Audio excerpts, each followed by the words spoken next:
Magandang araw sa inyo mga chong. Ngayon ay ang ika-30 days netong alaga naming inahin na nanganak ng 11 piglets. At ngayon po ay iwawalay na natin yung mga biik niya dito sa alaga naming inahin. 28 to 30 days pala kami nagwawalay ng mga alagang biik namin mga chong kapag ka malalakas na po itong kumain. Pero yung ibang backyard hog racer ay nakikita ko po na nagwawalay po sila ng 25 days. At yung iba ay nagwawalay ng mas maaga. Pero para sa akin mga chong, kapag ka 28 to 30 days old na po yung mga biik natin, ay ito yung panahon na talagang handa na silang maibuko doon sa mama pig nila. Base sa observation ko mga chong, itong pagwawalay po yung pinaka-stressful para sa mga alaga nating biik at ganun rin po sa alaga nating inahin. At dito kadalasan nag-uumpisang magtae at magkasakit yung mga alaga nating biik, lalo na at nag-a-adjust po yung katawan nila na hindi na nila kasama yung inahin doon sa loob ng kulungan. Kaya napakahalaga na maihanda muna natin yung mga alaga nating biik bago natin ito ihiwalay sa mama pig nila para maiwasan natin yung pagkakasakit ng mga biik kapag ka naiwalay na natin ito.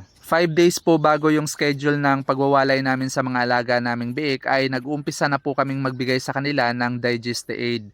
Nakakatulong po ito para mapatatag natin yung sikmura ng mga alaga nating biik dahil nga sa purong feeds na po yung kakainin nila kapag winalay na po natin ang mga ito. Itinitimpla po namin ito sa 4 na litro ng malinis na inuming tubig at ito po yung inilalagay namin doon sa nipple drinker nila. Ang isang sachet po nito mga chong ay good for 4 liters kaya naman sapat na po ito para makainom po lahat yung biik na ipinanganak ng alaga ninyong inahin. Pero syempre babantayan po natin baka kasi malalakas na po silang uminom at naubos po kaagad nila yung 4 liters na pinagtimplahan natin doon sa 1 sachet, ay magtitimpla po tayo ng panibago para naman meron po silang inumin sa buong araw. Isa rin po sa bagay na mahalagang maikonsidera natin bago po natin sila iwalay ay kung talaga bang kumakain na sila ng solid feeds. Kasi mahirap mga chong kapag iwinalay po natin yung mga alaga nating biik na nagsisimula pa lang po silang matuto na kumain ng feeds. Pagka ganyan kasi mga chong ay napakataas po ng tsansa na hindi po kakain yung mga alaga nyong biik kapag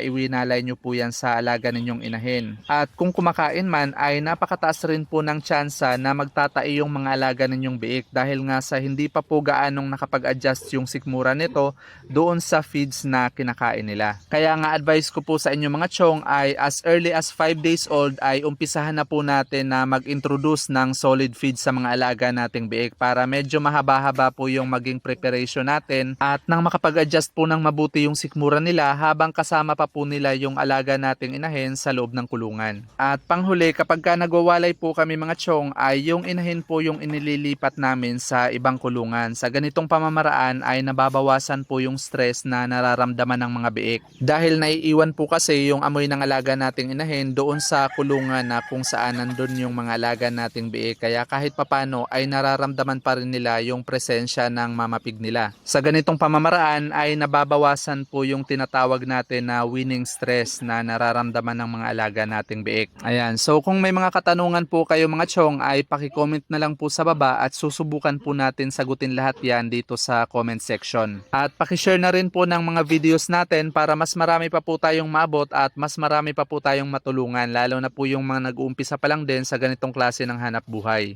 That's all for today's video mga chong. Thank you for watching and happy farming!